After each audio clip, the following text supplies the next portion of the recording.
It's Wednesday on Your View. Welcome to the show. I am Tokpe Mwakadige, and with me, as usual, are the co-hosts. The ladies, the vibe I'm getting from the energy that is coming to me right now is energy of.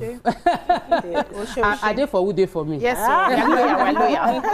Yesterday, my mom was watching. You know, you sent the broadcast of your interview. Yeah. My mom was watching.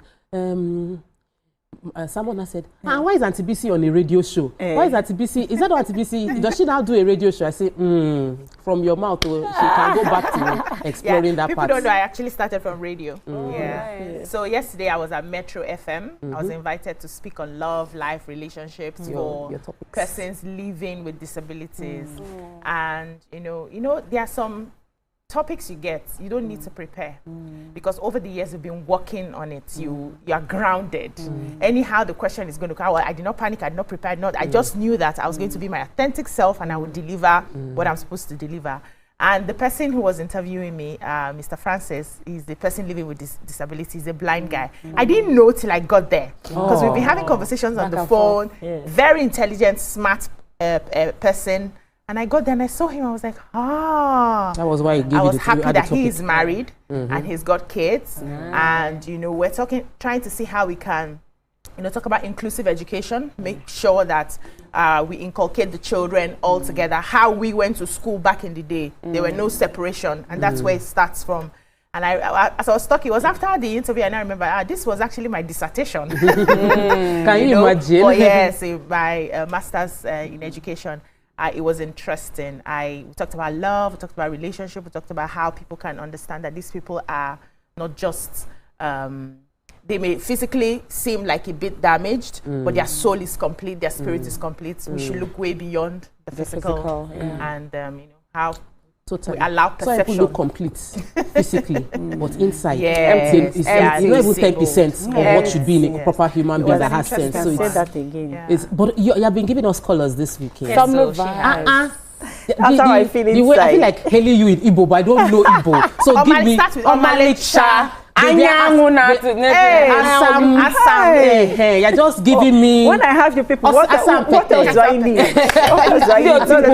Assam is reserved for me. Okay, sorry. Assam pete. Let me put the pete inside because you're just giving us that vibe. How you doing? I'm fine, thank you. I just want to hail my sister. I have one sister. She's a doctor in Canada, and she wrote. She's now focused on breastfeeding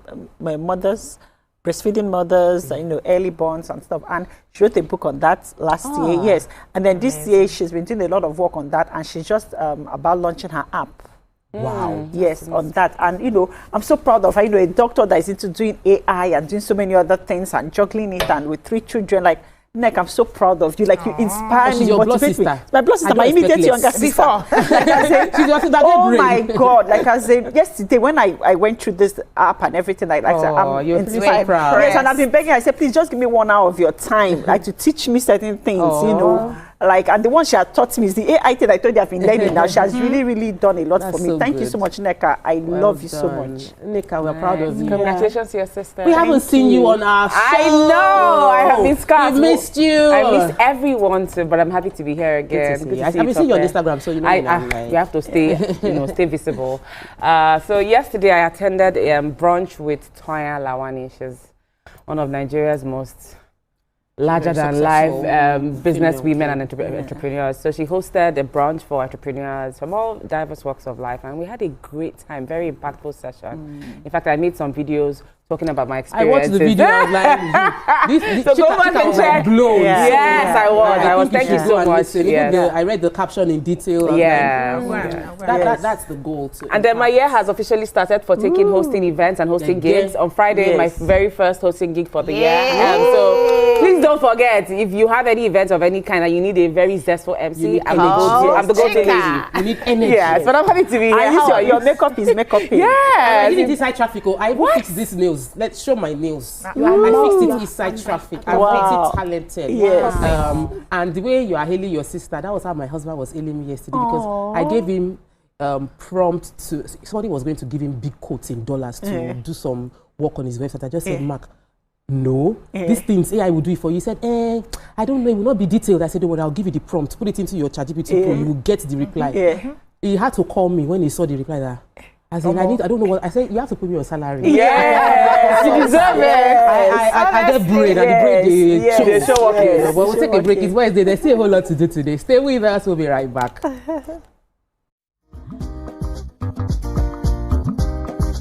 Stay tuned. Your View will be right back.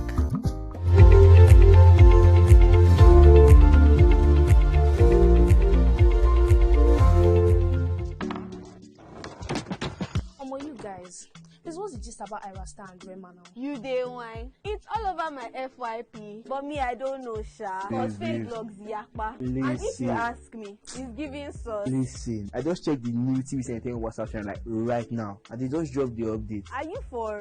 No cap. I've actually been noticing those guys. They're always on it 100. Like they always post the gist before anyone else. Me, I love them, oh, and that's on periods. Like I just aligned with them like last week, and they've been dropping back to back. Facts.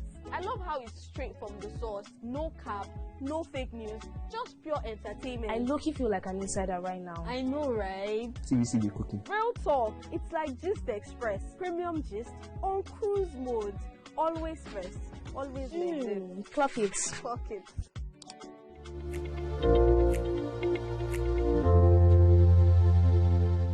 Welcome back and thanks for staying with us. We're starting front page review right now with The Nation. Major headline, lawmakers okay e-transmission, 300-day election notification, real-time provision rejected, walkout in House, INEC gets leeway to adjust timetable. In other news, EFCC holds on to El-Rufai. Agency may get court order. Dangote's 900 billion naira 2025 taxes excites federal government. And MSMEs created 250,000 jobs last year. Shetima seeks support. Then we have Fubara ready with 20 nominees as commissioners. World leaders mourn influential African-American Jesse Jackson. Suspected thugs assault Ondo APC chair at meeting. First Lady begins campaign against child malnutrition in April. And sad story of how 21 die in Abia Ogun road accident. Then, of course, same day, Ramadan Lent season begin.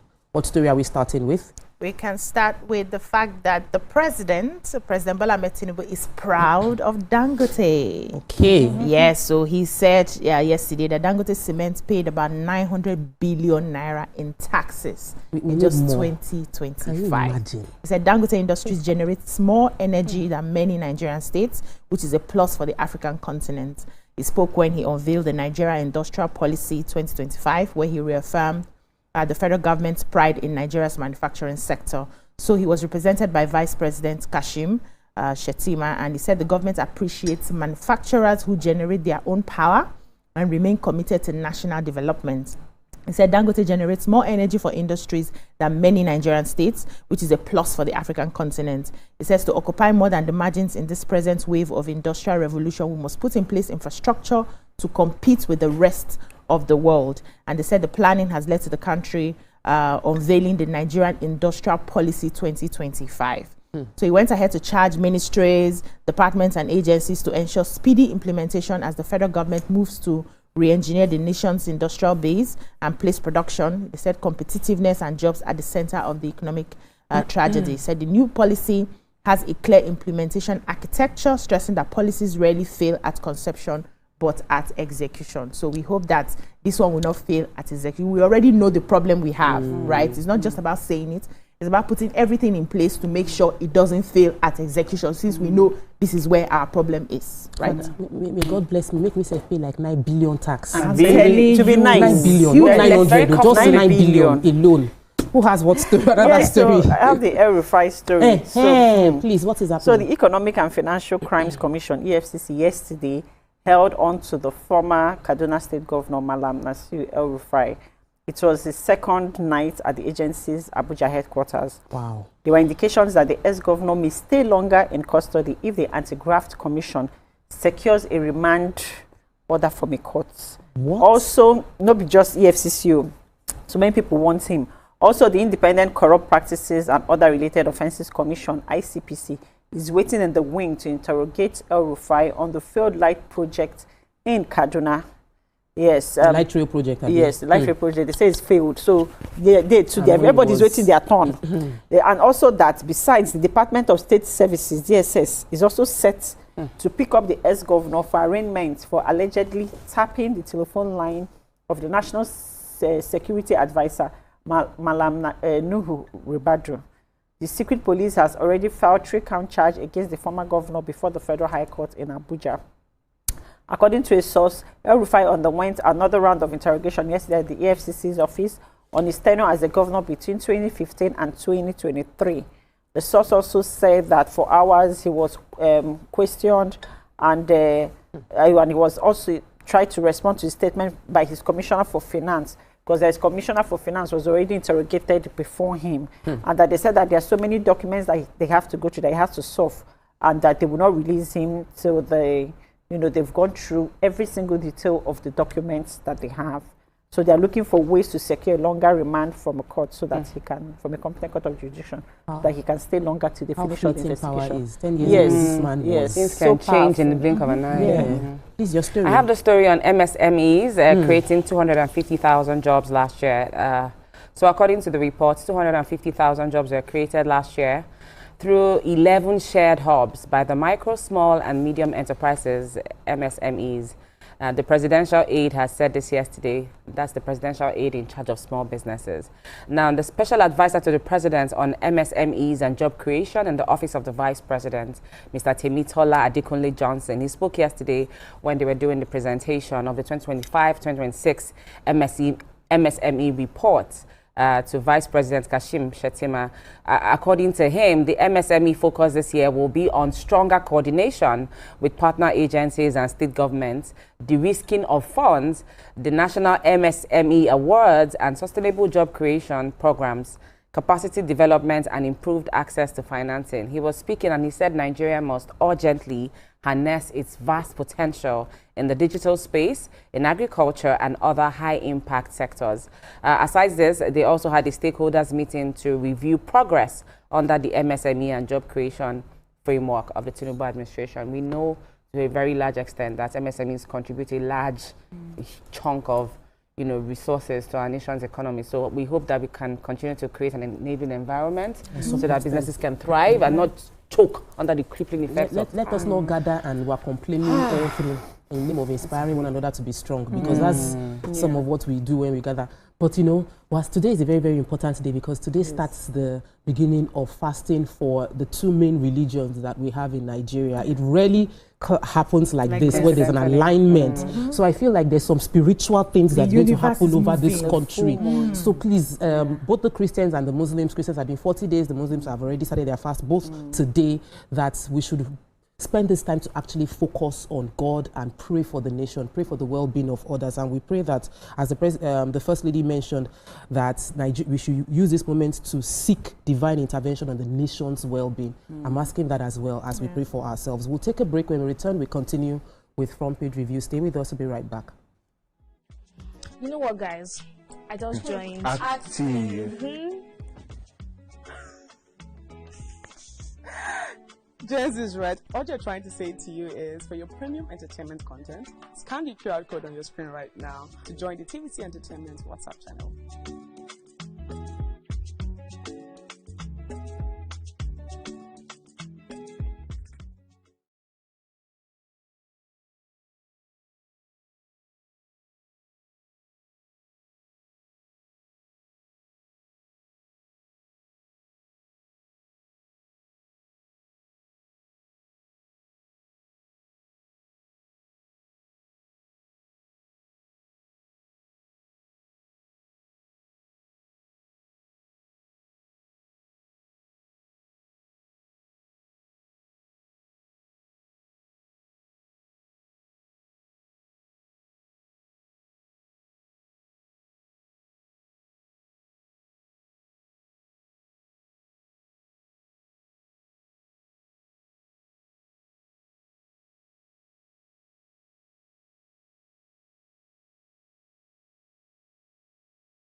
Welcome back and thanks for staying with us. We're continuing front page review with The Punch. Major headline being 2027 elections. Lawmakers protest as the National Assembly okays e-transmission manual backup. Outrage as Abaribe leads 14 senators in protest. Minority reps walk out. Then in other news, we have the story we've taken concerning EFCC extends El-Rufai's detention as lawyers push for bail. Cash crunch. Ministers lament as 10 trillion naira capital funding stalls. MDAs get below 1 trillion for 2025 capital project. Federal government relies on loans. This is something every Nigerian should read. Nigeria loses 1.7 trillion naira after missing OPEC quota. Then there was a flooding in France. France faces new flood nightmare as waters surge. Ramadan and Lent begins today across the globe. Ondo APC chair beaten as party meeting erupts in chaos.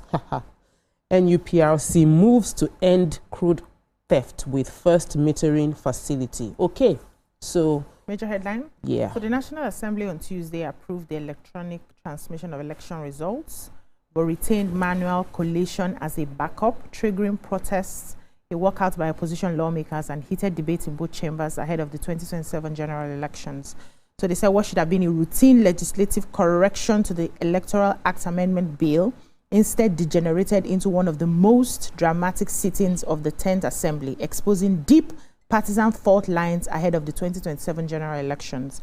And in the Senate, they said 15 lawmakers led by Senator Eyinaya Abaribe, that's the ADC Abia South, stood defiantly against the controversial proviso in Clause 60, subsection 3, that recognizes the manually completed form, that's the EC 8A, as the primary source of collation where electronic transmission fails.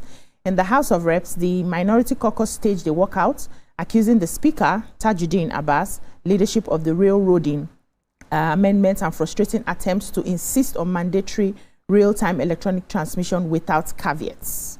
At this point, I think I'd like our lawmakers to understand that we cannot do electronic transmission of results. What we are doing is not electronic transmission of results. We do not have the capacity as a country to do electronic transmission of results. Electronic transmission of results means that as you are doing pim in the house, they are getting it ton, the way we are talking here, and people are watching us real time. We don't have that capacity. So it's just to upload everything that has been collated manually.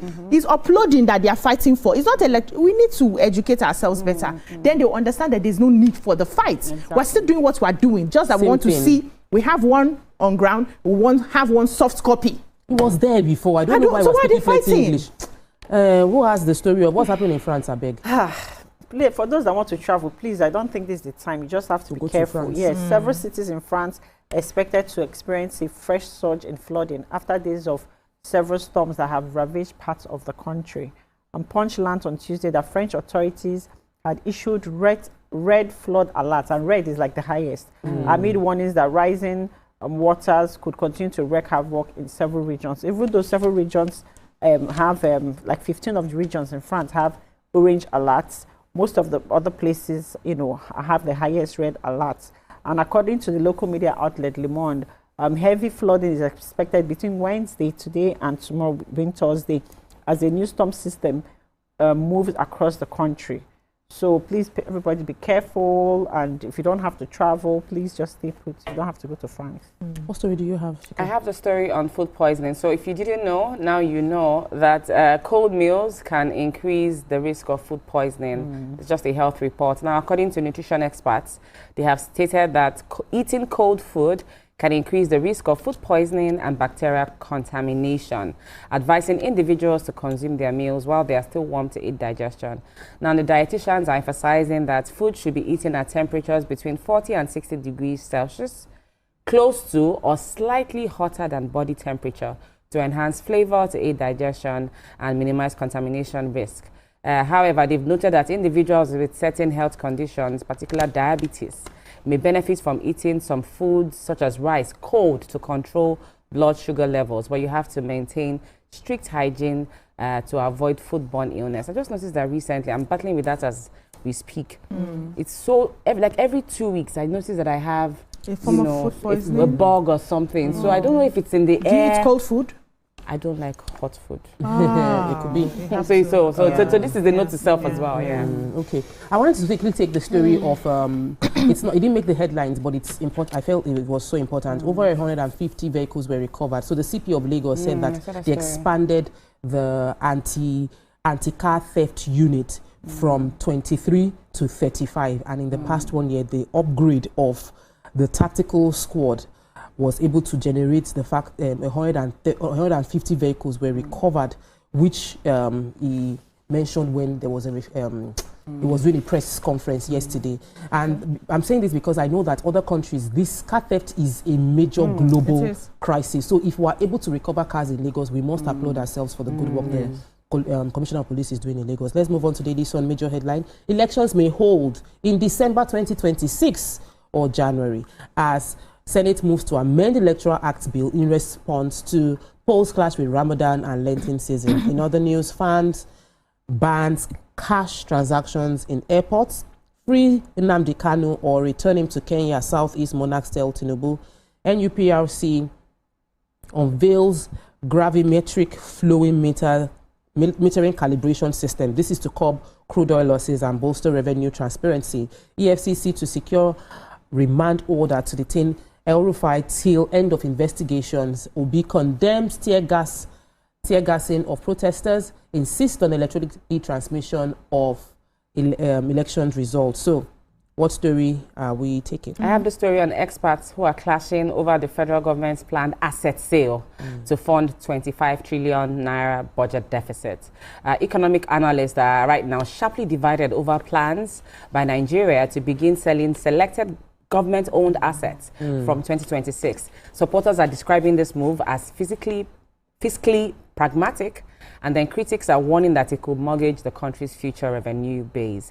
Now, this planned divestment, according to the finance minister, Wale Edun, forms a part of the broader economic reforms under President Bola Tinubu's administration, which is aimed at reducing the country's widening fiscal deficits and attracting private sector investment. Right now, Nigeria has budgeted about 58 trillion naira in spending against projected revenues of 33.27 trillion naira, leaving us with an estimated deficit of roughly 25 trillion. Now, the government believes that asset sales could help narrow the funding gap while strengthening the private sector participation in key sectors of the economy. But analysts are torn. They remain split on whether this strategy represents a sustainable fiscal solution or whether it's a temporary measure that fails to address deep structural challenges. There's a comment that was made by Atiku, and he said successive governments have expanded public expenditure without building sustainable revenue streams, which is leading to increased borrowing. And he says that our problems stem from unrealistic revenue projections and excessive spending. So here we are saying we want to sell off some of our assets, some of our national assets. Money. Who has the story of FAN? The FAN, the Federal Airports Authority of Nigeria, FAN, has banned all fiscal cash collections across its operations, making the aviation sector one of the first to fully implement and comply with the federal government's reinforced cashless policy. It also said that they are mandated to also have a public display stating, public display notices informing citizens that cash payments are no longer valid. This was now in an internal memo dated February 3rd, 2026 by the Managing Director and Chief Executive of FAN, Olubunmi Kuku, where he ordered them that, the liability is on the the heads of departments. The directive follows a recent Treasury circular from the Office of the Accountant General of the Federation, which expressed great concern over the continued acceptance of cash at various ministries, departments, and agencies. The circular described the practice as a direct violation of the Treasury single account and e-payment frameworks, warning that such breaches weaken federal revenue collection systems and compromise financial integrity. I need to really celebrate the managing director of FAN, Olubunmi Kuku. She's someone who is very, very responsive to government policies, and it will reduce thuggery and bribery that takes place within FAN, the airports. Moving on to Vanguard quickly, major headline. We've taken that story already. Let me take stories we haven't taken. Dangote signs $400 million equipment deal to fast-track refinery expansion. Nigeria, others ignore our judgment. That's from ECOWAS. The ECOWAS court laments. And then we have manufacturers and agri sector face up to 60% interest rates, which no business can survive that. So can we quickly take one story? Then so we also have the... And operators in the agricultural sector are facing interest rates up to 60%, according to the latest data on deposits and lending rates released by the Central Bank of Nigeria, that's the CBN. Data, among other things, reveals sharp increase in maximum lending rates across key segments of the economy. The data also showed that while deposit rates remained largely stable between January 2nd and February 6, 2026, lending rates, particularly maximum lending rates, rose in several banks and different sectors. So a breakdown of the figures indicated that the Stanbic IBTC recorded the highest lending of, they had the highest lending rate in the industry at 60%, applicable across multiple sectors, including agriculture, forestry, fishing, manufacturing, professional services, information and communication, finance and insurance, as well as mining and quarrying. Now, the development underscores mounting credits, pressures on production sectors already grappling with high energy costs, foreign exchange volatility, and weak consumer demands. They went ahead to analyze more, and they showed that EcoBank Nigeria posted a maximum lending rate of 48% in administrative and support services. I think this is unfair. I understand that there's inflation, because when I was having this conversation with my economist in the house, it was like you will not blame them because of the inflation. Nobody wants to give out something and then lose. Losses, So if there's a way the government can settle the inflation, then we can start having 1 digit, 2 digits. We can't grow without it. I need to take the story of Lagos State, because we've been taking that story a few times about the 10,000. The Lagos State moved to deal with to provide health screening for 10,000 commercial drivers. Now they have added 1,000 police officers into that same healthcare package, and I really need to applaud the Lagos State government and the entire move. Checking for eyes for police officers. That's very, very important. We need to take care of these people. That's what we can take on front page review for today. We'll take a break. When we return, we continue with the show. Stay with us. We'll be right back. Stay tuned. Your view will be right back.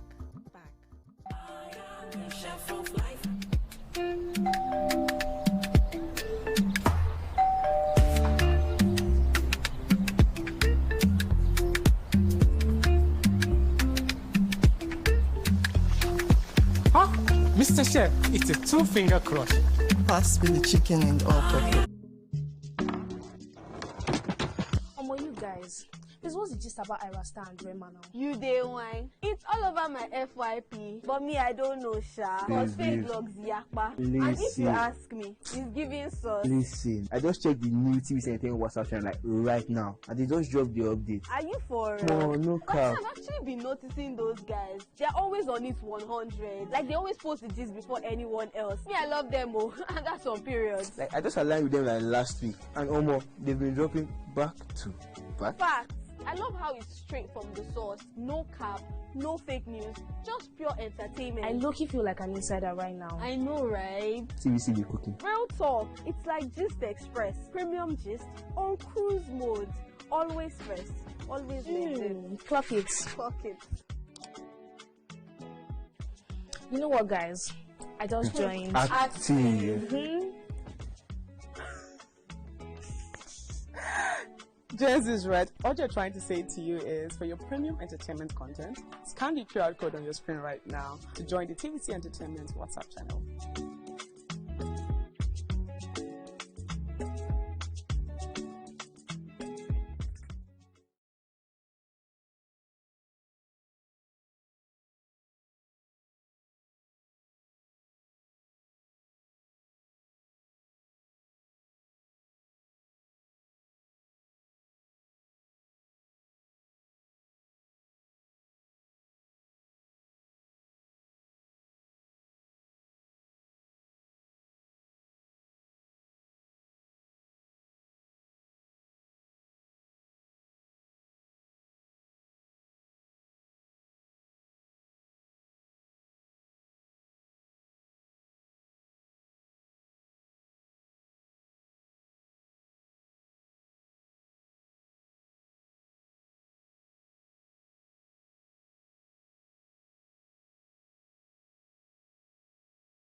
clash of ideas begin the same way. Differences could be a disagreement. Two voices, two views, standing apart. Or an argument. A battle to win, to prove, or to conquer. Both are born from differences. One can open the door to respect. Sound, are you ready? And the other close it with fire. Two perspectives, but one big issue. Are you good? Yes, I'm good to go. So do we argue to fight or disagree to understand? 3, 2, 1, we are live. This is the big...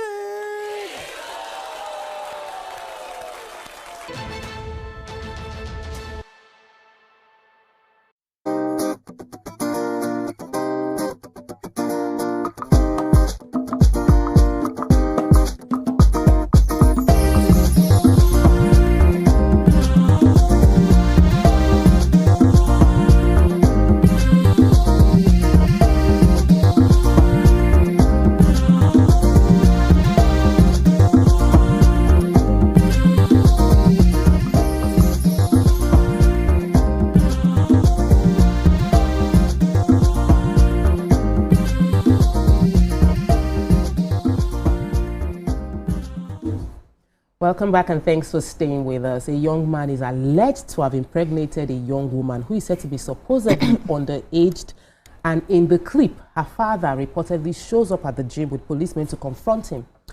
What started as a tense exchange quickly escalates.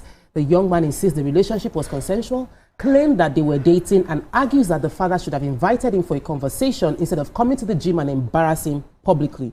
But the father appears furious, insisting the daughter is underaged, and in the heat of the moment, he reportedly slapped the young man. Shortly after, the policeman moved in and cuffed him, whisked him away, while onlookers simply watch or record, with only one person stepping in to defend him.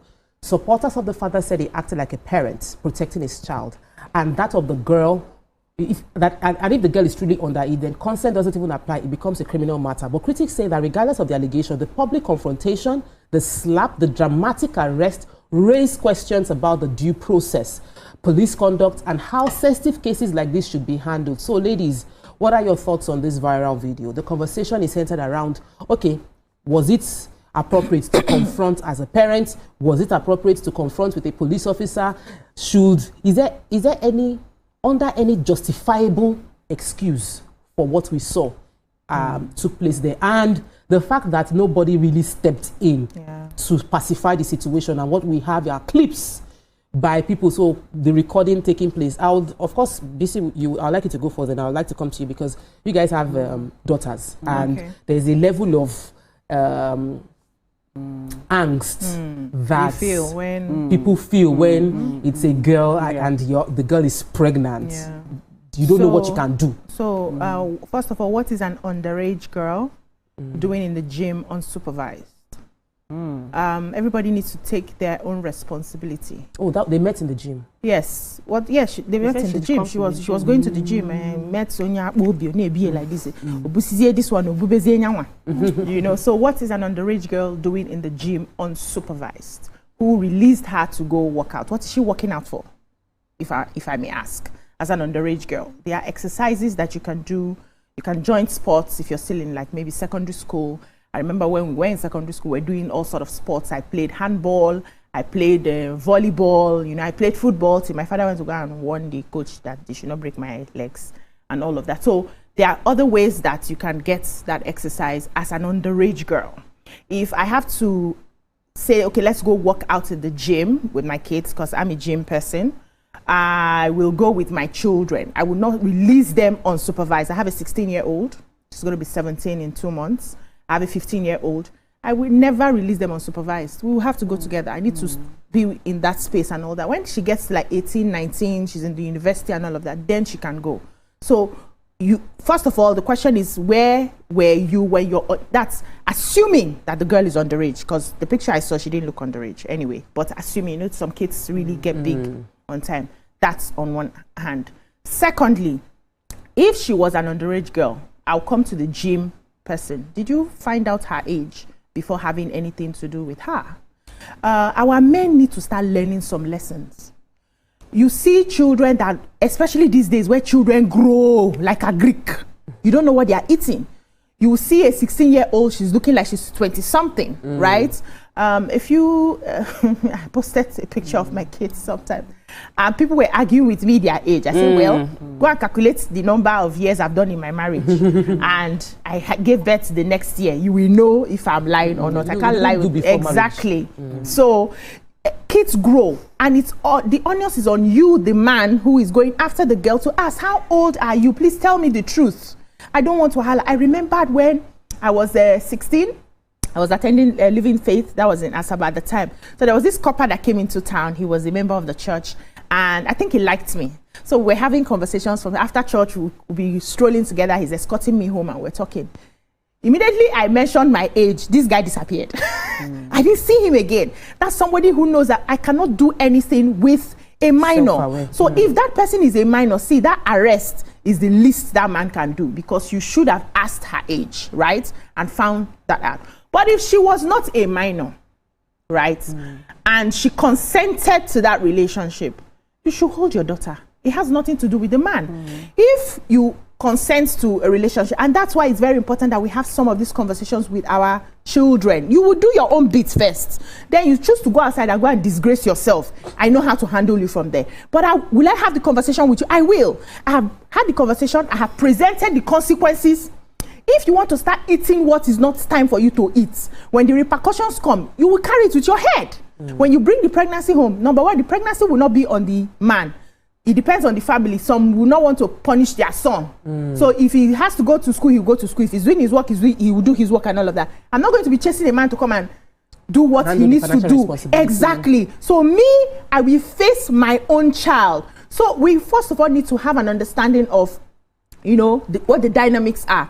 And then that public display of getting to the gym, arresting him, I will only excuse it if the child, if the girl is a minor. But if the girl is not a minor, the father went overboard because they were both consenting adults, everybody should talk to their own person. So let me stay there. Okay, so let me just start with sharing some very staggering statistics before I go into my thoughts.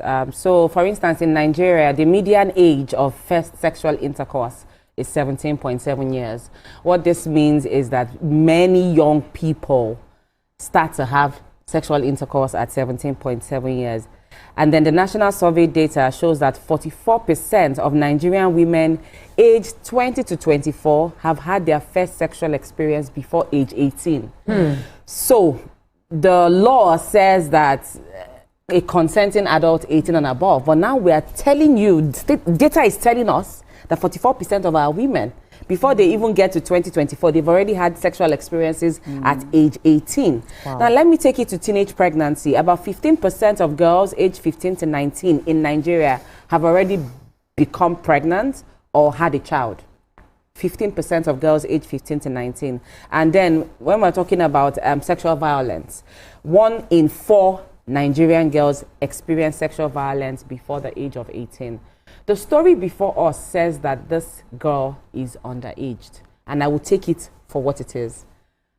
I always feel that when you hear stories like this, and then you hear the man who is involved say, oh, she consented. I always feel like men who do that or who run to that clause very quickly, especially when they have an inkling of an idea that this girl is a child. I feel like those men have tendencies or traits of becoming pedophiles. And I'll tell you why. So something happened to a girl who is in my care. A young girl. When this thing happened, she was 16 years old. And the guy in question was in his late 20s. And then he has been trying to get her attention, and then he fondled her. In the law, that's sexual abuse already, and he went to Kirikiri for it. But before we got to that point, when we caught him and arrested him, he says, oh, she consented. It was mutual. But in this case, the guy knew her age because he's somebody who is a friend to the family. Oh, no. So it really bothers me. We have a lot of people, we have a lot of people out there, whether it's men or women, who are molesting young girls. you know for a fact, even if you don't know, even if you haven't seen their birth certificate, sometimes just by having conversation with the person, you can tell that this person is a child, right? And then you're so comfortable to carry out sexual acts with that person. You're a pedophile. Me, I feel like you should be treated and face the full wrath of the law as somebody who is a pervert. Your name should be on sexual offenders list. So it's all too easy to say, oh, let's follow the law, let's maintain propriety. The man shouldn't have gone that far, slapping him, assaulting him at the gym. But when it is your own child, you will know when the tables are turned and the person whom you are fighting for is your flesh and blood. It's all too easy to go by textbook and say, oh, let's do this by the books. But the only reason why I held myself back from slapping that man is maybe because naturally I'm not somebody who is physical, like who is comfortable with getting physical on somebody else. But I know it was a struggle. When we caught him at ShopRite, it was a struggle for me to hold myself and not literally pounce on him, to want to tear him to bits. So we can always say, oh, the man he went too far. That's all rhetoric, right? And self-control in that situation will be very difficult to apply.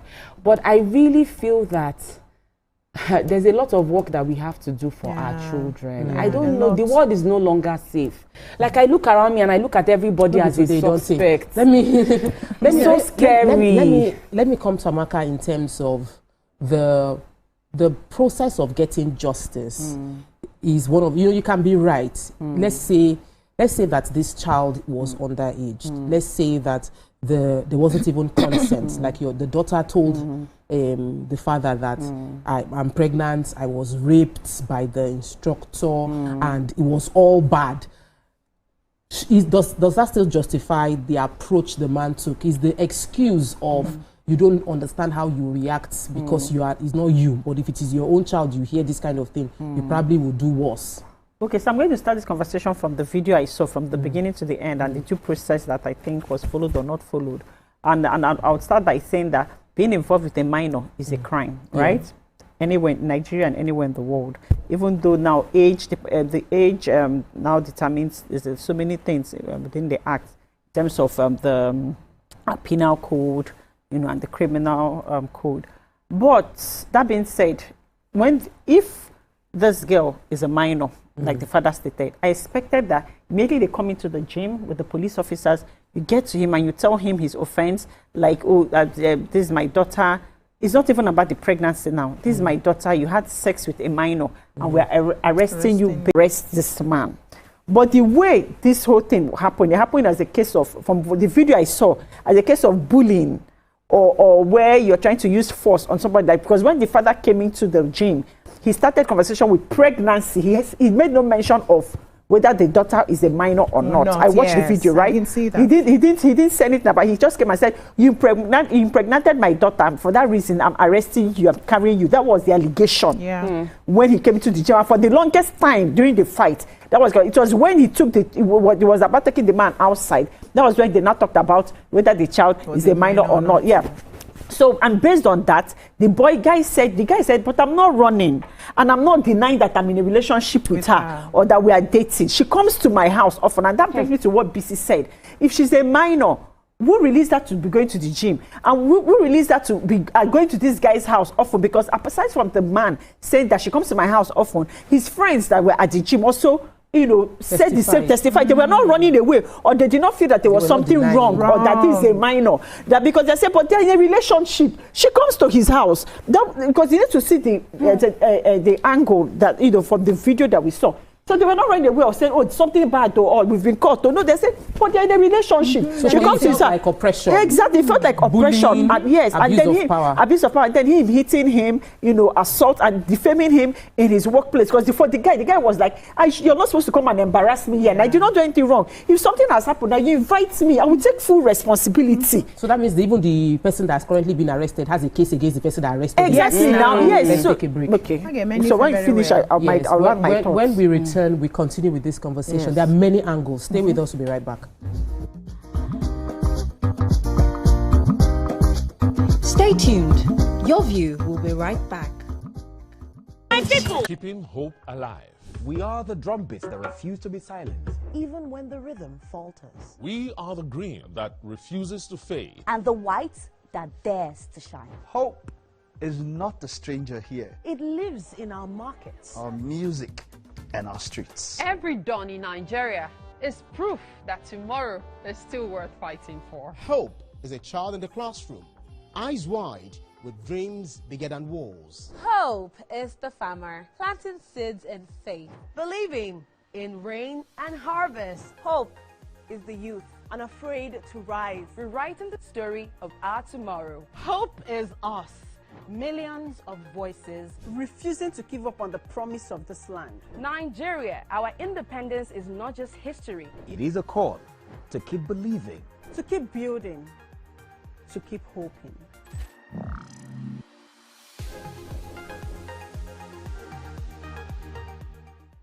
Now hope. they carry us. Even when wahala they choke, we stand gidigba. Hope they waka with us for downfall. It a gist with us for buka. No matter the gbege, our spirit in no fit scatter. Hope.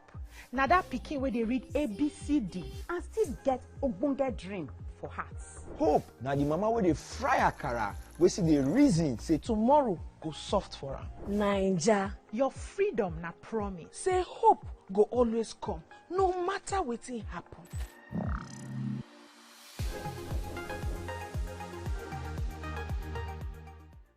Think fast, play smart, win big. We Cash, the game show where every contestant gets the opportunity to win money. No long waits, no dull moments. Just quick questions, quick moves, and free cash. Every second counts, every answer pays, and everyone walks away a winner. Are you fast enough for quick cash? Scan the barcode on your screen.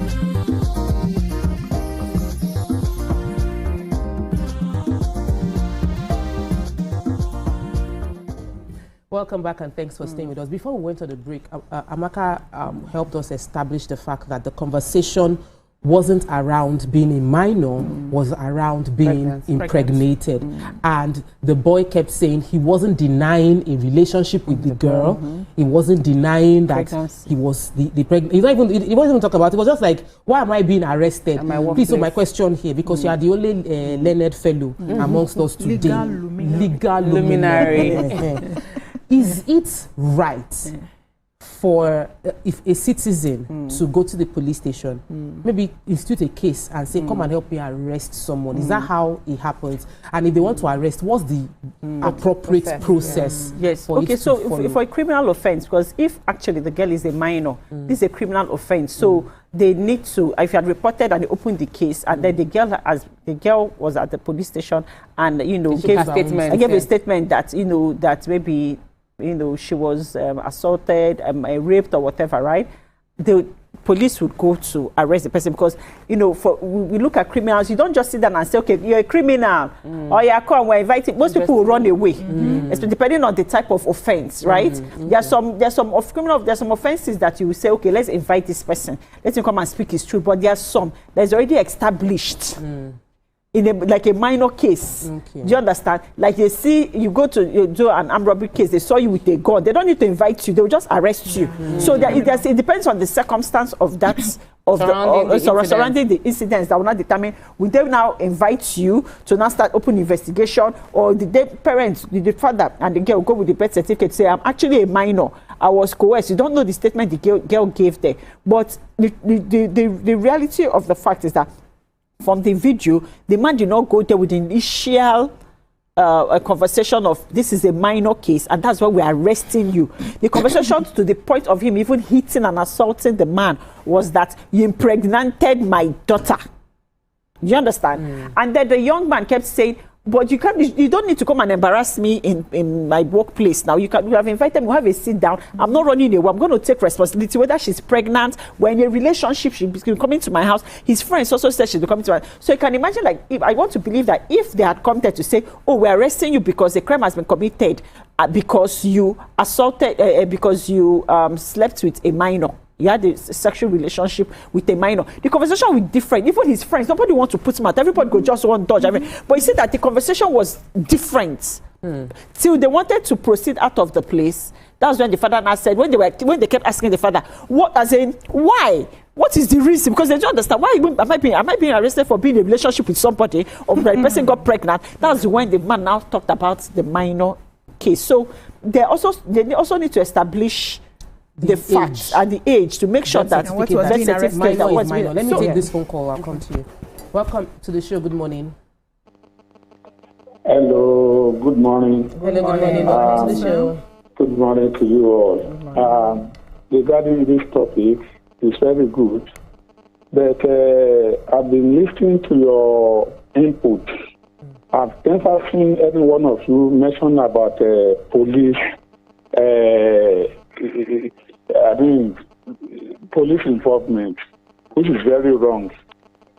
I mean, this pregnancy is not about something warrant such a situation where when police have to be involved, or if police want to be involved, it should be in another way. This is a real embarrassment.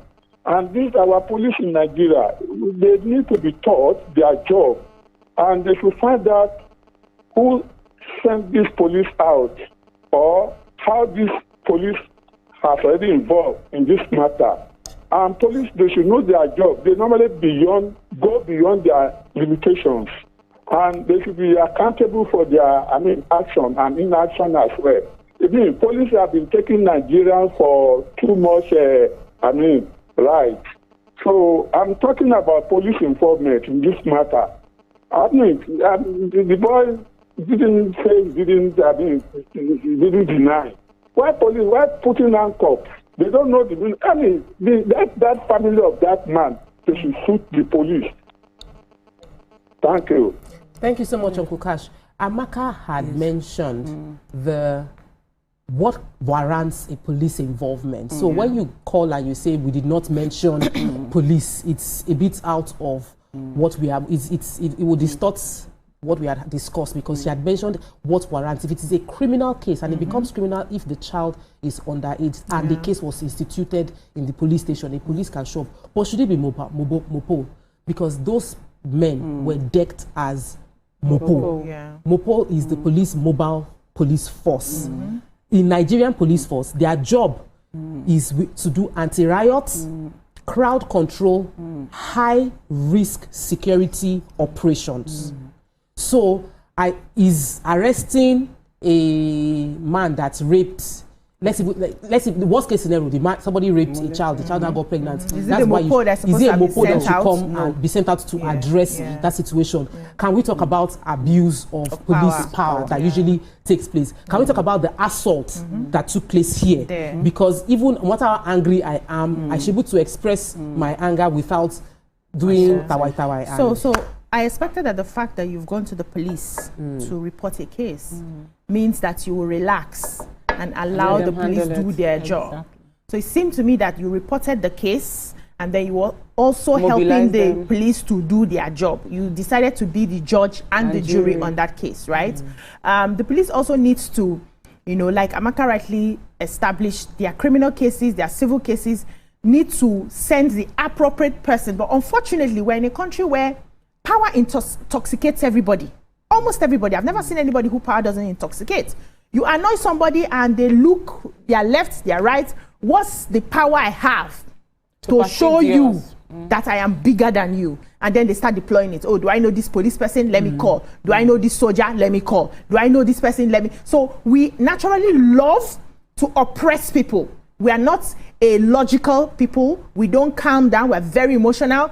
You are just thinking of how do I do this to this person so that we wound this person. And so we throw logic away. That's what happens here. Because normally, if this case is even a criminal case, even if it's a rape case, you have gone to the police. You allow them to go through their, invite him, do the job. If it's a criminal offense, they want to arrest him, put the handcuffs on. You allow them do their job. And you make sure that you're going to the right channel. So you're not calling from the back one soldier that is your friend or one Mopo that is a friend. I'm sure if you had gone to the police station to do the proper report, they wouldn't have sent I'm sure, I'm just saying, allegedly, if he had gone to the police station, made the proper report, those are not the people they would have sent with him. I'm just saying, if we had to go by the law, right? So let's calm down from allowing power intoxicators, whether it's the man.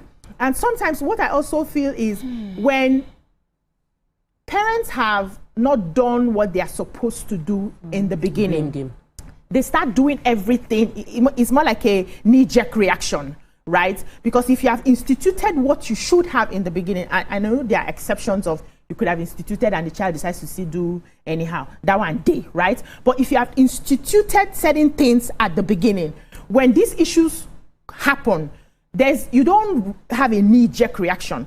You know that me and you, my little girl, we've had this conversation and you allowed yourself to be there. You're a bit more calmer because you now know that she has chosen this action, she will see the consequences of it. I'm not talking about rape, or I'm talking about you walking as a minor to a boyfriend's house. And based on the video, many people know the relationship and it wasn't denied. At 15, 16, 12, 13, you have no business having a sexual relations with a boyfriend. You have no business doing that. Let me take this call, I'll come to you.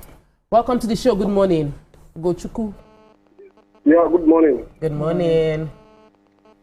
A wonderful morning to you people. I'm a first-time caller. Welcome to the show. I had the topic you people are treating this morning. It's a very good, interesting topic. But my advice and my suggestion there, we parents are supposed to be mindful of the character of our children, especially the female children, because from the video, this case is not a rape case. It's not, because if it is a rape, it will be another different dimension. But the guy did not force the girl to sleep with her to the extent of impregnating the lady or the girl. So the father is supposed to be somehow blamed or not to take care of the daughter or the child as he's supposed to be. So arresting the guy on that issue like that is not the major way to solve the issue. Thank you all and God bless. Thank you so much, Ugochukwu. So, BC talked about following due process and letting the police handle the issue if you've gone to put out a report. But you and I live in this country, BC, and we know that when sometimes you even want to follow due process, things don't always go as it should. Even from my case with handling the issue that I mentioned that I handled, at a point, it felt like there was a deliberate effort to frustrate our actually going to seek for justice the right way. So first off, we go to the police, we report, and it's like there's some sort of reason for stalling that we don't understand why. The young girl in question gives her report, her statement. I give my statement.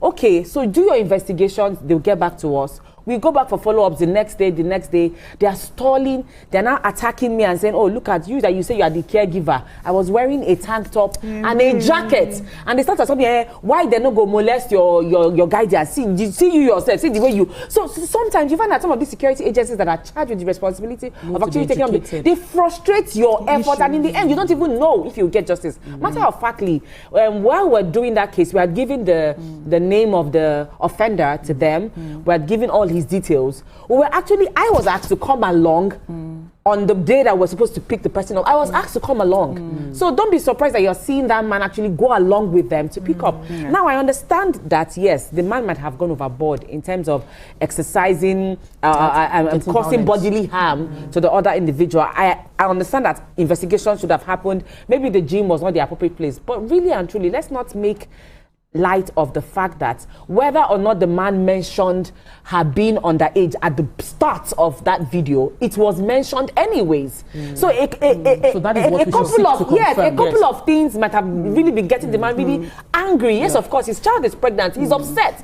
But towards the end of the video, he did mention that his child was underage. And we have to take that seriously. The reason I say this is because we're seeing so many incidences of young girls. Look at the story of the girl, the social media influencer, who was raped when she went to get a modeling job. Look at the recent one of the girl who almost killed herself because she was raped in her own home, right? And she almost killed herself. The truth of the matter is, we have a lot of people out there who think that it's okay to deal with a young person simply because this young person has a crush on you, she likes you. We need to really inculcate this narrative that a child 18 and younger cannot give consent, even if they tell you they love you, even if they come to your house, the law will find you guilty as long as they are 18 and below. But the reality is this: you cannot allow emotions prevent you from getting justice. Do you understand?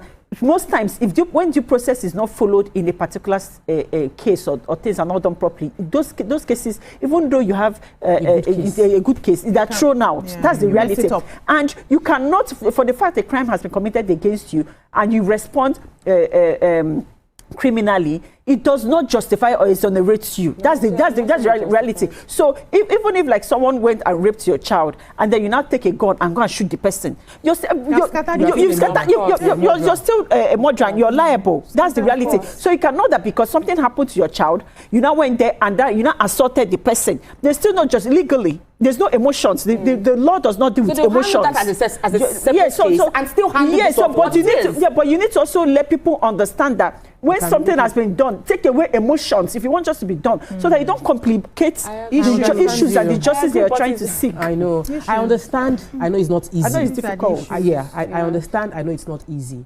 But one of the things that is very clear from this conversation is, men, you need to ask about the age of the person you're dating. Ask and verify. Ask and verify. Because the average, the rate of rape, the rate of child underage relationships that take place around us is too much. And based on data, we know that these things are happening. So this video is just an example. We feel it could have been handled better. Both from the police end and the father of the child's end. So let's learn our lessons from this story and do better as a people. Educate your child. Don't go violent. Follow the rule of law. That's what we can take on this segment. We'll take a break and return. We'll continue with the show. Stay with us. We'll be right back.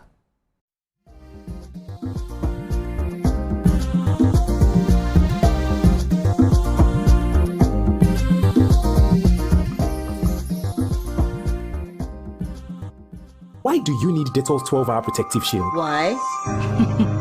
Oh yeah, come. Let me show you. Now hope they carry us. Even when wahala they choke, we stand gidigba. Hope they waka with us for downfall. They gist with us for buka.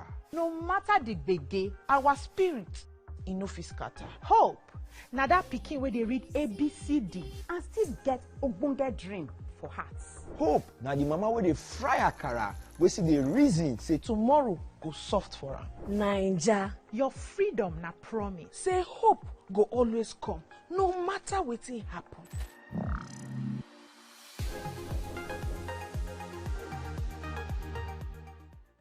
Think fast, play smart, win big. We Cash, the game show where every contestant gets the opportunity to win money.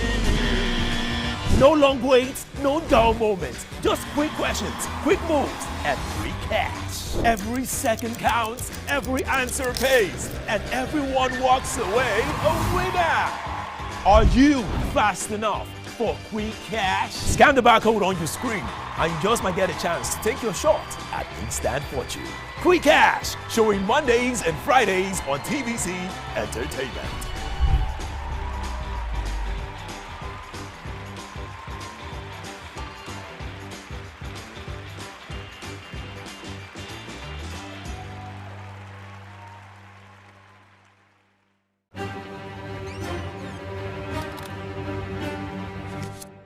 Every clash of ideas begin the same way.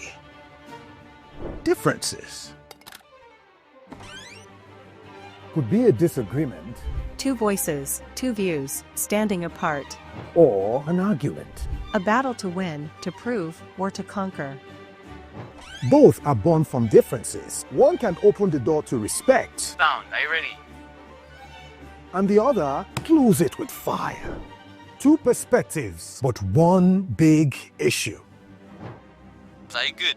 Yes, I'm good to go. So do we argue to fight or disagree to understand? 3, 2, 1, we are live. This is the big...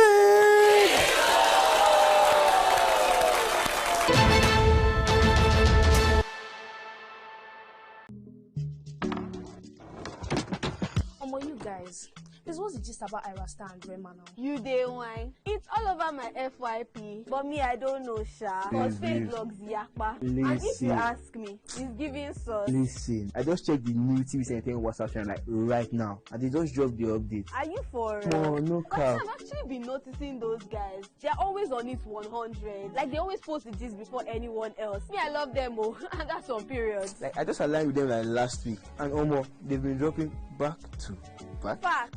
I love how it's straight from the source. No cap, no fake news, just pure entertainment. I low-key feel like an insider right now. I know, right? TVC be cooking. Real talk. It's like Gist Express, premium gist on cruise mode. Always first, always next. Clock it. Clock it. You know what, guys? I just joined. Active. Jess is right. What you're trying to say to you is, for your premium entertainment content, scan the QR code on your screen right now to join the TVC Entertainment WhatsApp channel.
Welcome back and thanks for staying with us. Nollywood actor Omotola has sparked a major conversation online, saying, as a married woman, I've been dashed a car and other gifts, and my husband is the most secure human being you'll ever meet. Now, on one side, many people are applauding her for what they call a refreshing example of trust, maturity, and confidence in marriage, especially in a society where suspicion can ruin even the strongest relationships. On the other hand, critics are saying the statement is dangerously misleading because not every gift is innocent, and in many cases these things come with hidden expectations and can become a doorway to emotional affairs, disrespect, or outright infidelity. So ladies, what are your thoughts on this very, very viral conversation starter?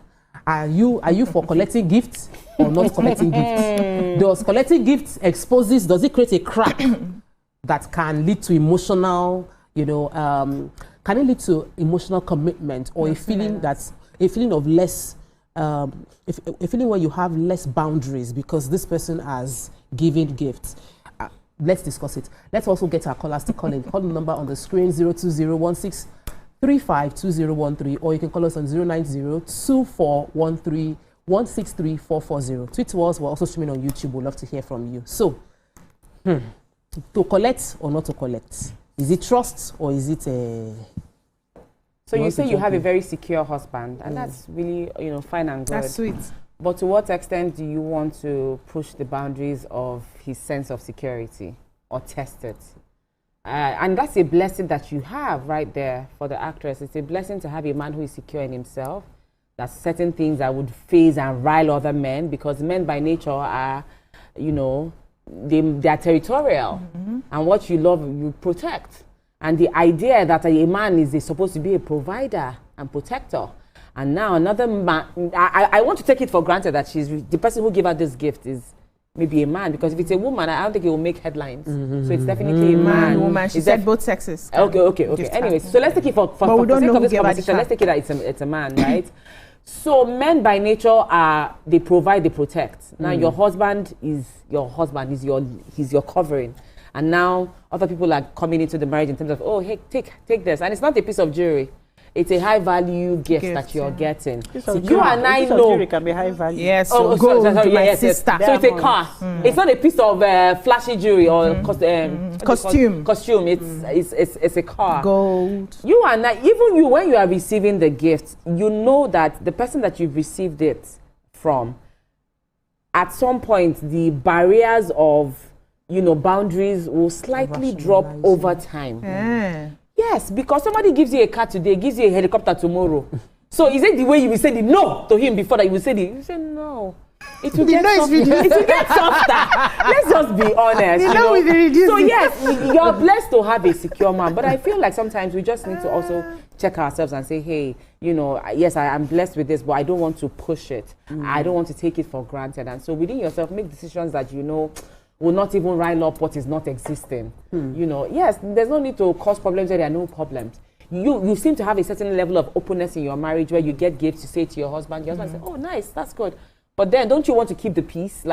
Because a man might be riled up by something like that in his inner side. He's not but because he has he has already put up a reputation.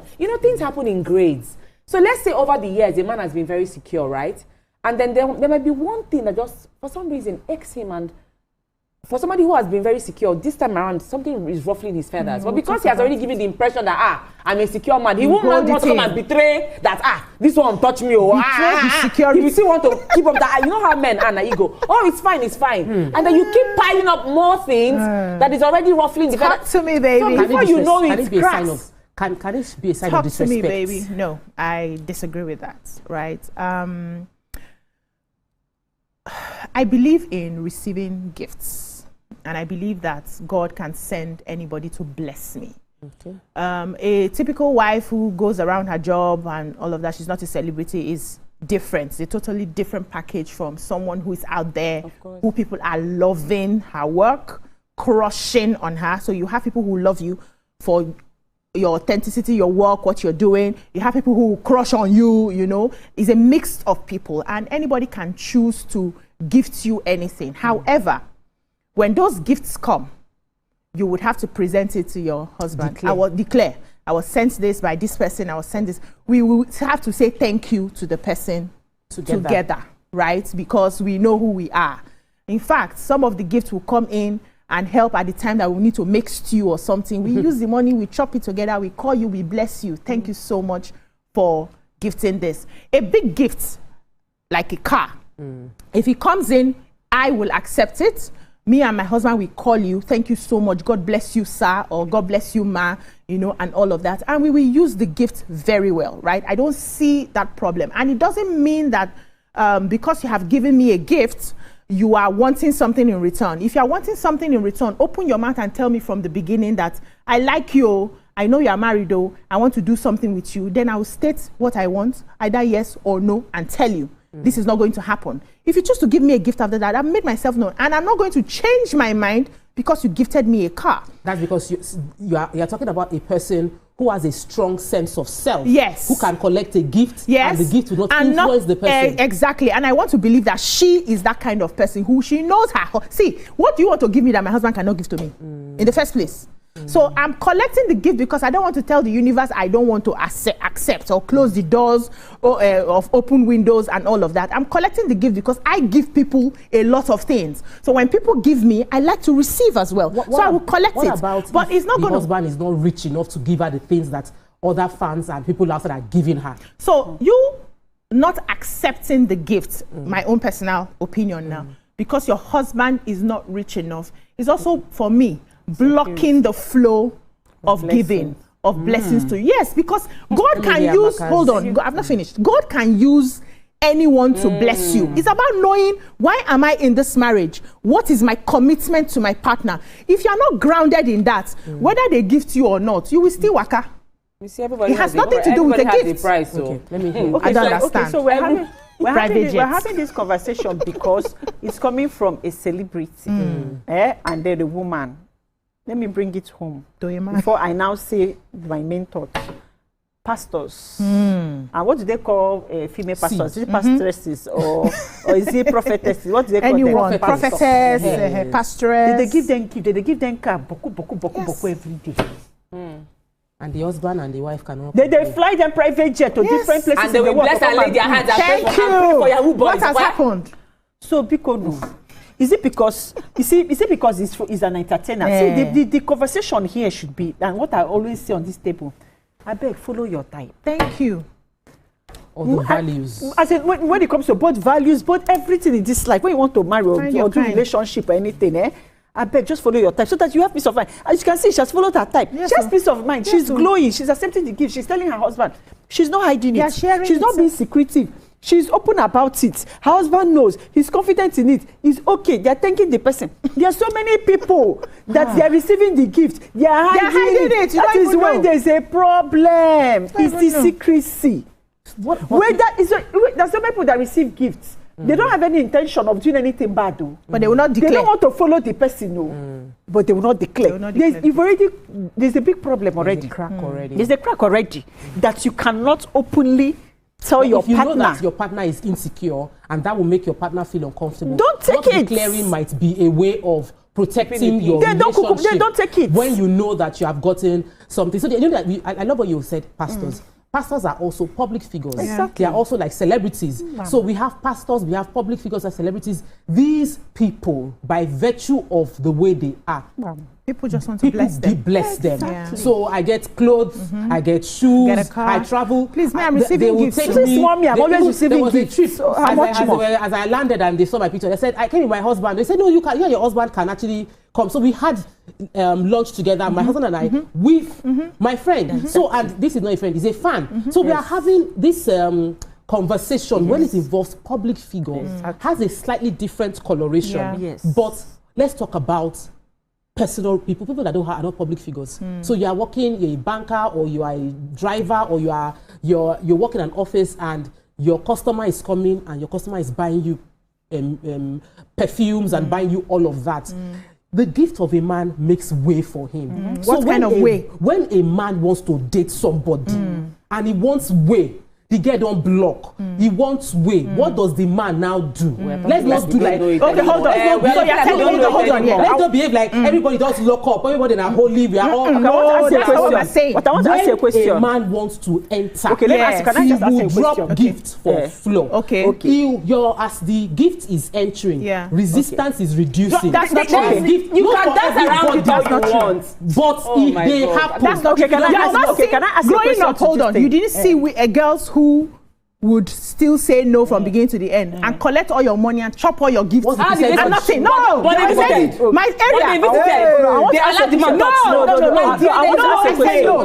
I want to ask a question. I said no. Right? Does it matter whether that the gift is a car or that the gift is a monetary gift? Then it not depends on the level. It not depends on the level of the fund. I just want to ask you, as in, what do you assume is that big gift? As in, the one you say gift open, like maybe a banker. As is it because it's a car? No, so if a banker, for example, you're my customer service rep or whatever, right? I always come into the bank.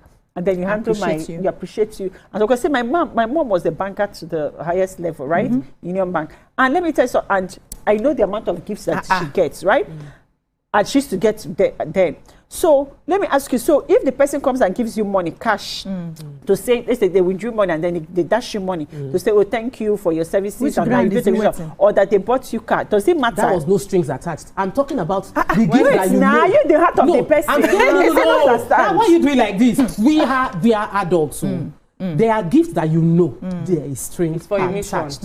Because from the way the gift is given, before the person gave you the gift, they compliment you. Oh, you're so beautiful. I just like your personality. I like the way you talk. You know, I wish to marry somebody like you. And then they drop phone. But I am and married. The person comes and then they say, I was just, I woke up and I was thinking about you, my crush. And they drop car.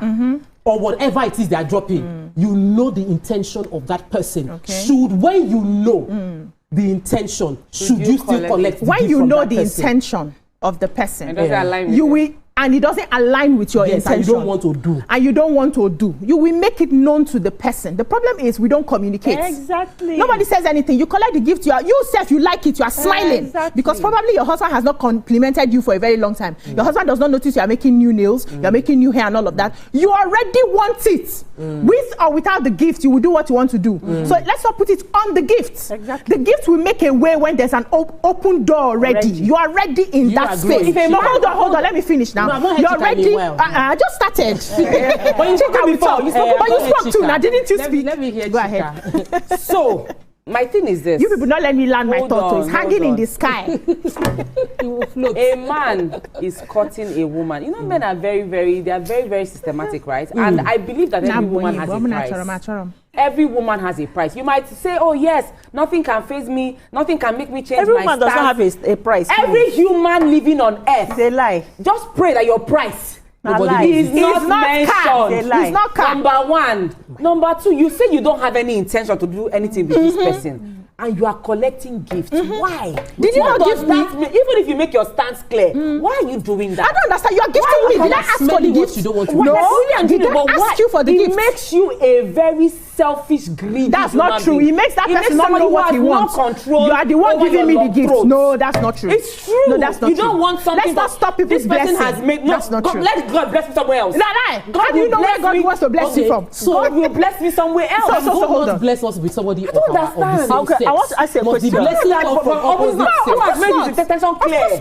Women who give gifts. Yes. Exactly. We collect the gifts and we say thank you. My birthday, I had a plethora of people sending me stuff. Women sent me, a customer sent me money.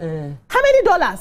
To appreciate me for my birthday. So now I'm asking hold on. A man also sent me dollars to appreciate me for my birthday is coming next month again. Hold on. To appreciate me for my birthday.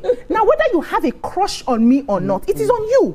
I already know who I am. And if you have told me you have a crush, I would have told you I am sorry. I am not interested in what you are selling. Hold on, I don't understand. The gift you don't end though. And you don't say your please send me gifts so I'm collecting. I never talk my own. I want to end gifts. I'm not collecting. And I want us to balance it because it's not everybody. I know BC knows me. We modeled together. I was telling my husband. I said that she was saying, he was talking about it's because she did not want to. This person wants to do runs because of the availability. And I said, no. I said, we saw babes. Yes. When we were modeling, we saw the Aristo men. Yes. It's not that they did not offer us. We did. We say we know they do. Yes. So, but it's not everybody that has that strength of character that even when they did not have, they looked away. There's a point. From those that have. There's a point there. So, should we not be giving more balanced advice and not destroy people's marriage? Let me say something, right? I always say it again on this table. What my father said, Mr. Victor Kechkorakwe. Man, know thyself. Thank you. If you know, know yourself. Imperfect man. If you know you cannot chop and then resist the chopping, don't chop now. Yeah. There are some people that we have strength of character. We will chop and stand giddy. But I said no. Fantastic. There are different types of people. So know thyself, and then also marry your type. All right. Do you understand? It's only if you can stand here and tell me that you've never in the entirety of your life done something that at a point in time in the past you'd have said, no, I would never have done this, that you can sit here and tell me this is people are telling yes, me. And I'm not like as imperfect humans who can be flawed in judgment. My full no matter how much you know yourself, you are still a imperfect human being. Can I finish? We have rounded off this conversation because why now? There will never be a right or wrong. Yes, thank you. Follow your heart. Manage it. Well. Can I just say one thing? If you are chopping, clear your chopping. And if you know that this chopping might open you up, yes, don't collect. No nearer. Don't collect. We're talking about crushes. Nobody has crushes more than the congregations to their pastor. So what are you talking about? Off mic. We'll take a break. When we come back, we move on to another topic. Stay with us. We'll be right back.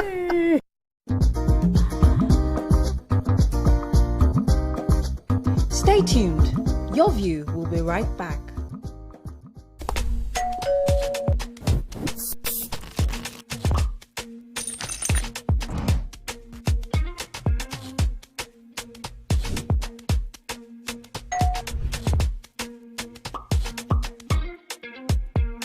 In 3, 2, 1, we are live. Welcome to E-Splash. I'm on the black carpet, and of course, it's Jubril of Lagos. Well, that's it on SocialVille. When I say, I dare fool. You already have Destiny Alpha. I know that. I go shoot out for you. You know, guys, E-Splash can be the best of entertainment, the best of energy, best of everything you need to get your day going. It's E-Splash every weekday from 12 p.m. to 2 p.m. on TVC Entertainment.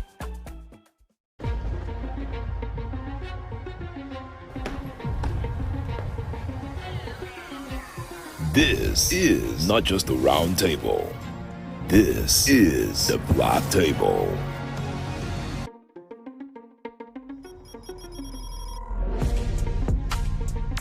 This is the Black Table, where real men speak the truth about the world we live in, the games we play, the power we chase, and the women who shake it off. Unfiltered. There's this entitlement to choice. Unapologetic. There's something in sociology that said even crime has an advantage in the society. Unafraid. In my practice, I found that sometimes the woman is saying honey, but you are hearing monkey. Sports, politics, culture, women, and what it means to be a man in today's world. No scripts, no safe zones, just grown conversations. So pull up a chair if you're built for it. This is the Black Table. Imagine a country with over 300 plenty languages. Why you go the only focus on Yoruba, Hausa, and Igbo? When we get a common language, where they unite everybody from Oga to even Madam self, and every person waiting for street. That's now why we dey introduce you 89.9 Yanga FM, the #1 urban pidgin radio station where they unite us all. From the award-winning breakfast show, Waiting Day, with your brother, your friend, Wale Po. Everywhere. Oh, Bobo. You dey joke for this This is not Cruise Express. And this go be the best 4 hours of our life. Country people, make una join us. Oh. Now we be What's Up Naija crew. Now we they give you what they sup for inside we country. Yes, so keep it locked. You've got me your papa. Why you not gonna make younger? Bound to a holla. Now here we dey settle all the matter. Okay, now whispers be that. Make I just be the last sensible voice where you go hear. Now we be 89.9 Yanga FM. Think fast, play smart, win big. We cash. The game show where every contestant gets the opportunity to win money. No long waits, no dull moments. Just quick questions, quick moves, and free cash. Every second counts, every answer pays, and everyone walks away a winner. Are you fast enough for quick cash? Scan the barcode on your screen and you just might get a chance to take your shot at instant fortune.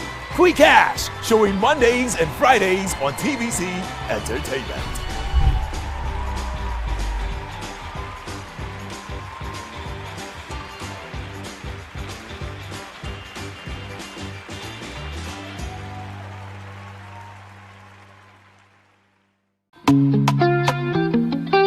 Get ready to step into the heartbeat of your city like never before. Welcome to Events Diary, where every moment is a celebration. From the electric energy of Owambe extravaganza, to the richness of our culture, to the sophistication of corporate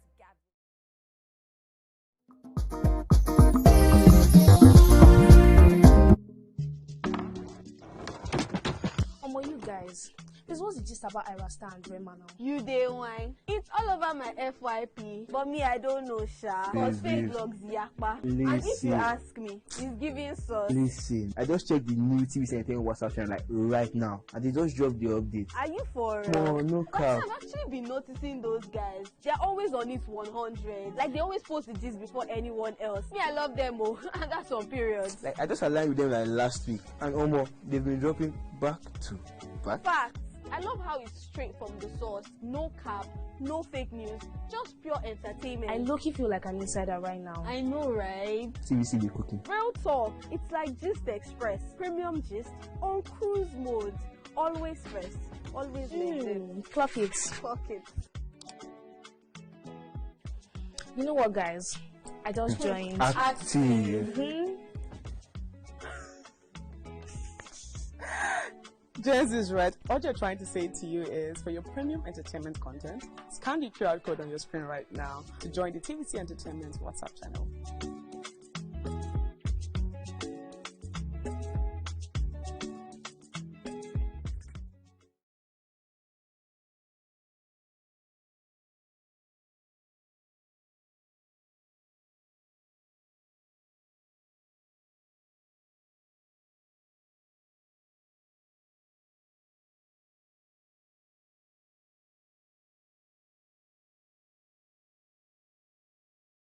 Many Nigerian businesses, small businesses, BC does skincare, I do real estate. Many Nigerian businesses, people are doing stuff small. But you did not do small.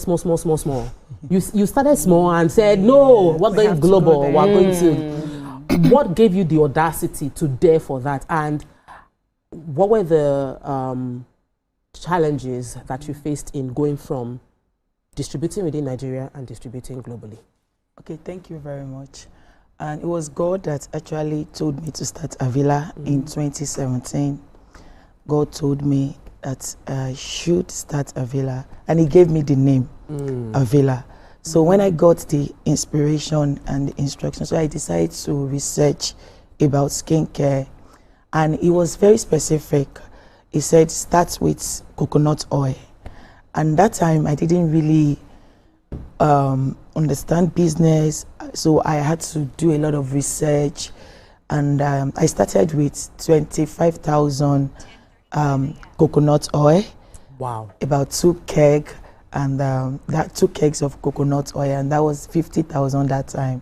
It was 25,000 that we processed into 25 liters.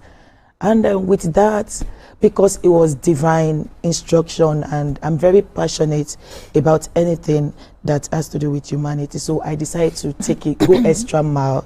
So I started, marketing. I got a space and invited NAFDAC to, inspect the place as factory. And we started with just coconut oil. And from coconut oil, today we have over 400 products. Wow. We've been able to diversify into food and supplements, into water and beverages. Wow. Yes. And Avila is beyond business for me. It's something that I am. It's a calling. It's a calling. So God told me to start. And because He was the one that gave that inspiration, I personally took it like a calling, like she rightly said. So I started marketing. I were 3 that started. Now we are over 100 staff. We have 4 factories now. So we started very small. We started growing, Love that. Very, very small, from coconut oil to carrot oil to avocado oil, then black soaps. Then we diversify into food after 2 years. And we have over 2,000 distributors, and they are women. So we've been able to help a lot of Nigerians break free from harmful chemical products, because our products are natural products. And when we started, we had some challenges, like Nigerians were not used to natural products that time, so it was difficult to penetrate the market. People were like, what do you mean carrot oil? This carrot oil is supposed to whiten me. Is it not carrots? So it was very difficult, because we had to sensitize people. We did a lot of empowerment, went from one school to the other. We gave out over 100,000 units of products, sample products to secondary school, went to the hospital, radio, trying to educate Nigerians that natural products, they are very safe, they are good, and that's the way to go. Our skin is the largest organ, and we need to preserve our skin. We need to, nurture it with products like Avila products. I got my work cut out for me. So so I just started playing in the industry of natural skincare, because I realized that many of the foreign products are not really created for melanated people. Very true. And we had to go into that. So when I was having conversation with my brand strategist, I mentioned the name for you. I say, because you were one of the people she listed for me, that we worked with this person, we worked with that person. We were designing our logo. Yes, at the time. And, one of the things I want to ask is, how long did it take you to move from when you started small to where you now started seeing real progress? And what amount of marketing did you have to do? Because I'm at a point right now where I'm upscaling and I'm seeing the work. And a few days back, I told myself, are you sure? I could have sat down and just be eating dividends of my investment quietly, nobody. But this one I'm going through, I am going through a lot. So please just help me. Okay. How long did it take you to move from where you were to where you are now? Seeing, visible results, real profits, and all of that. Okay, when you talk about dedication, commitment, passion, consistency, I will tell you these are things that I was very focused on. I was very intentional. It was difficult. I had a management meeting. My management team were about 20 something, and we had a management meeting yesterday. And I told them there were days I was alone and I was weeping and crying. That God, at this point, am I sure I can? I heard you well. You know, I can continue because it was very difficult that time. I was trying to scale. Yeah, that's so I needed more fund, and we were getting orders and we couldn't meet up. So my production manager, my brand manager, and one other operation manager came and said, because from day one we had structure. You know, structure is key when you're thinking of going global or expanding your business. You know where you're going. You have to put the right foundation, the right structure from the beginning. So we did that. So and they said, Ma, we have others. We can't even meet up. We need to scale up. And I was looking for fund. I went to microfinance, and when I saw the interest, I'm an accountant by profession. So when it comes to numbers, I'm very good with numbers. So I was like, I can't deal with this interest rate, because when I saw my profits, I knew I couldn't meet up. So I was in my room, I was weeping. I said, God, at this point, what will I do? And God just told me, keep going. I'm with you. So what I did that time, I had to structure my model, you know, and the model we were using that time, we pay on delivery. So we now had to give more people opportunity to stock. Like the model we have major, we have many, so we now had to give more people opportunity, you know, to come and take at cheaper price. And I had to share 10%. Up to now, I'm still sharing part of my profits with my distributors, apart from their the markup margin that they make. So I had to give up my my part of my margin or my profit, a percentage of it. That time it was 10%. So if you bring 2 million, you get a percentage, and I have to push the market for you. You know, that time I called it push strategy. So we called it push strategy. So we have to ensure that once you get 1 million, 2 million, 5 million, 10 million, what of product from us, you have to sell it. So we market, you help them market it. Yes. So so you have to. It's a lot of marketing and being intentional. And you build community. You know, relationship is key. You know, you have to allow everybody in your value chain. They have to own the vision with you. You know, the staff, the distributors, the customers, you know, the people-centric. Like I was telling my people, we have to, we move from people-centric to process-centric, because it was more of people that time. We have to consider the fact that, we need them. Customers don't need us the way we feel. Need them, we need them. So we go extra mile. We're giving a very good part of our profit out in products, samples, discounts, even discounts, commission. Okay, so I like your work at Avila Natural. Let's talk about the impact that you're trying to create with the work that you do for women and for youth. How are you able to balance? Because just talking about it, over 200 products, multi-million-dollar enterprise. I know that it is mentally, physically, everything tasking. How are you able to combine this and purpose in terms of you wanting to create impact in the lives of, how are you able to balance and juggle all those balls? Okay, so in business, for you to actually create a business that will outlive you, you have to also consider the humanity part, the empowerment part, your environment, the people, like I said earlier. So for me, products without people And process is just like, you know, having having life without oxygen. Do you understand? We can't survive. Or a fish outside the ocean, water, you can't survive. So I feel that for everyone that we encounter, we meet, we need to make impact with them in their life. So we do empowerment by training them. Like every month I train my distributor. Knowledge sharing is one of the things I made a decision about. That whatever I have access to knowledge, because we have professionals in our team, we have non-professionals as well. So I have access to information, trainings and all that. So I do share this with people, and I go to schools. It's just part of me, because I believe that there's no point doing business that cannot impact your community, your ecosystem. Like right now, we are trying to build the biggest wellness ecosystem in Africa. So, and where we have a wellness center in each of African countries. So this is big and huge. Okay. Tell me, am I building it for? No, I'm also considering the fact we need to collaborate with people. We need to impact every nation we get to. We are in Kenya, we are in Ghana, we are in UK, we're in US, and some other African countries. But the impact part is important. As we are giving you products that will help you live healthier and happier, we also want you to make money. Like our distributors, we pay them commission, we train them, we organize dinner for them, like retreats every year. They come, we give them award, we lodge them, you know, we dance together, you know, there's time to dance, there's time to walk. So awareness is key. Okay, thank you. Congratulations so far.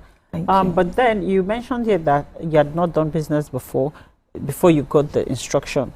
So we want to know, because you didn't just fall from heaven. Nabila didn't fall from heaven. So what were you doing before then, and who are you, and who were you before you know, got into business? Got into business. Yes, before I told you my background is finance, and I was working as an investment banker in I was working in a company before as a CEO, as an MD. I was managing a company, and I was not thinking about business. Honestly, I just wanted, because I enjoyed the fact that every month I get my salary. I wasn't, you know, I just have to. I was very dedicated to my work, and I wasn't thinking business. And my strength is in finance.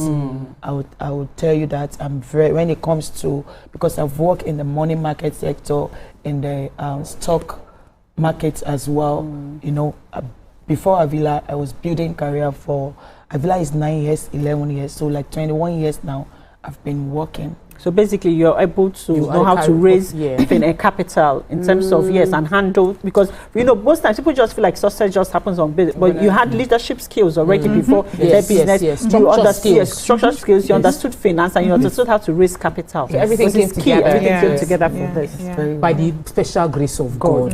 You know, because when we talk, when she was starting, she started with God told her and the structure from the beginning. But I thank you so much, Amaka, for highlighting those core skills that were important. But I want to ask you about, you know, when we talk about entrepreneurship, many Nigerians are sort of forced into entrepreneurship because they couldn't get paid employment, or they are trying to, the paid employment salary is not enough, so you have to like do something to augment.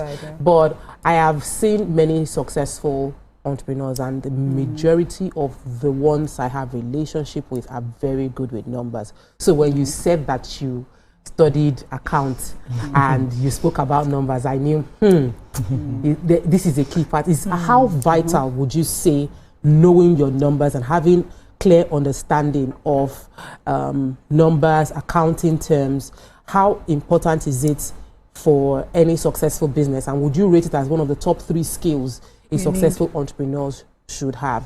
Yes, very, very important, because as an entrepreneur, if you don't even know your cost, you don't understand the risk part, you don't even know what internal control is about, you don't understand what financial structure is about, like you can't even survive in the business, because when you sell ₦1 million, you will just feel that ₦1 million belong to you. You say, oh, I've actually sold 10 million. So before you know it, you can start procuring things. And it's okay, let's order for 20,000 pieces of labor. Like somebody came in the early days of Avila that we should invest 12 million naira in sellotape. And I said, we can't. I told my accountant, I said, we can't invest such. We have the money as at that time because the way we grew from 800,000 sales to 2 million sales, from 2 million sales to 8 million, from 8 million to 20 million, and we just went up that way. So, and I told the accountant, how can you have a total of 20 million and you invest 12 million for labor? It was very cheap. It was like 25% of what we were buying that time. Wow. Most entrepreneurs, they make that mistake. They will just go and buy labels, they will go and buy packaging, use all their cash flow for packaging materials. Big mistake. And after 6 months, the business will fall up and they start looking for money. So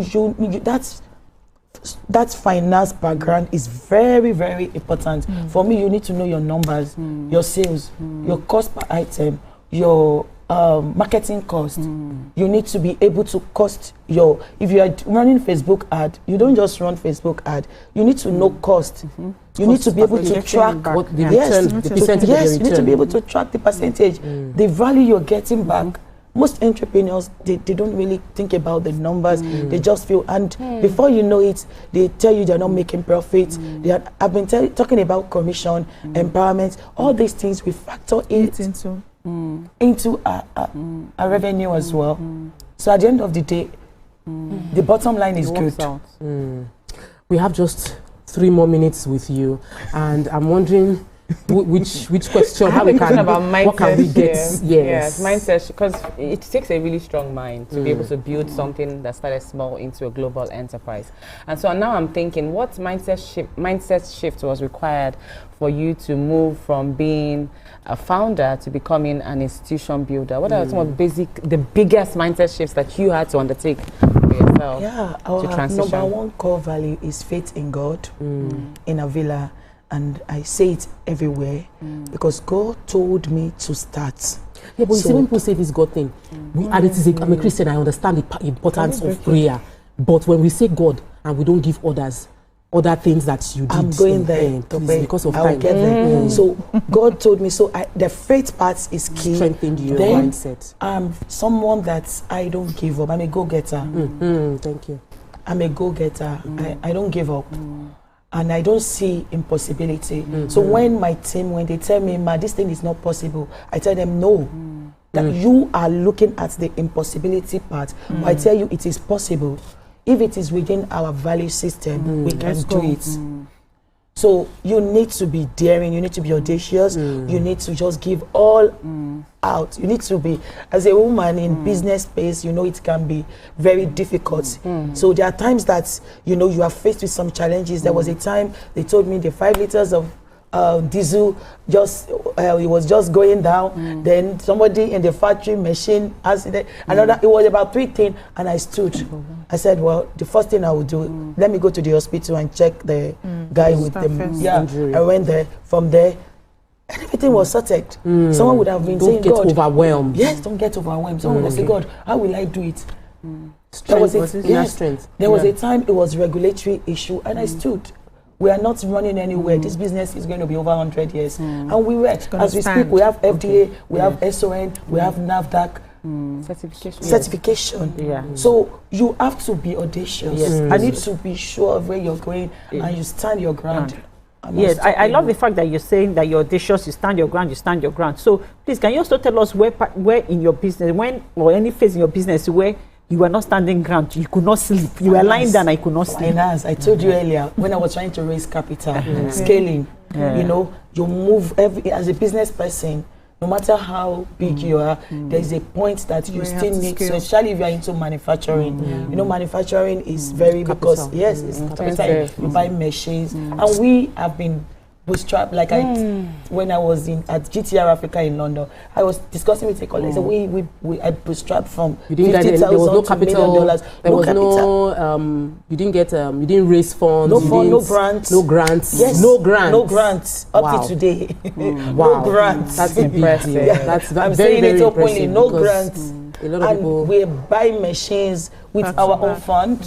Wow, That's really. Not BOI. Not everybody will get grants. A lot I've never received any fund from any bank. Not Thank you so much for your story and the fact that it's possible. Yeah. And it is possible in God, it is possible with God. It You is. use the principles, you pray, and a combination, you can achieve scale within Even in Nigeria. Nigeria. Thank you so That's- much yes. for fighting and standing. Through the odds. Exactly. Because your fight and stand is inspiring many others now to see that without loan, I will stand. You do it. I will build, and I will do, my distributors will be in thousands. Amen. You know, thank you so much for that inspiration. Yeah. What a woman we love. Yes, Thank we you love so her. much for your knowledge. Thank you, ladies, for a very heated show.